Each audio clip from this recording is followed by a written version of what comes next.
তো বন্ধুরা, আমার একটা দাদা নিমন্ত্রণ করেছিল আমাদের, যে দাদার মেয়েটার জন্মদিন আমাদের যেতে বলেছে। তো সেই দাদার মেয়েটার বিয়ে হয়ে গিয়েছে, তো বাপের বাড়ি বেড়াতে এসছে।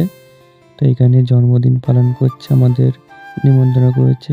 তো আমরা কি গিফট নিয়ে যাচ্ছি, তো আমরা বার হয়ে গিয়েছি গিফটটা কিনতে। তো ভাবতে ভাবতে যাচ্ছি যে কি গিফট দেওয়া যায়, ভাইজিটার তো বিয়েও হয়ে গিয়েছে, কি দেবো।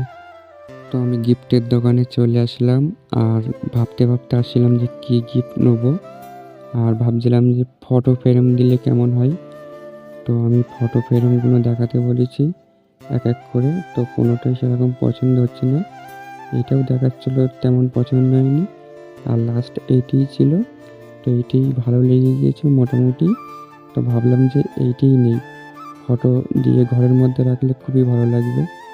তো আমি বললাম যে এইটাই নেবো, তো আমাকে প্যাক করে দাও, গিফট করব, ভালো করে একটু গিফট মতন করে প্যাক করে দাও।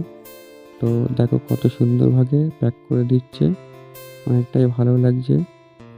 আর গাইস, তোমার বলছি যে ফটো ফ্রেমটা কেমন হয়েছে বলবে। আর আমি আমি দোকান থেকে বার হয়ে গিয়েছি, আর বাড়ি গিয়ে রেডি হতে হবে। তো গাইস, জন্মদিনে যাওয়ার জন্য রেডি হয়ে গেছি, আর এই যে গিফট সেটাই নিয়ে যাচ্ছি।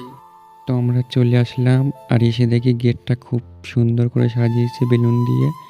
আর এসে দেখি ভাইজির কেক কাটাও হয়ে গিয়েছে। তো আমাদের আসতে অনেকটাই লেট হয়ে গিয়েছে, তার জন্য কেক কাটাটা দেখতে পেলাম না। তো আর কি করব, তার জন্য খেতে বসে পড়লাম। তো খাওয়া দাওয়া করছি।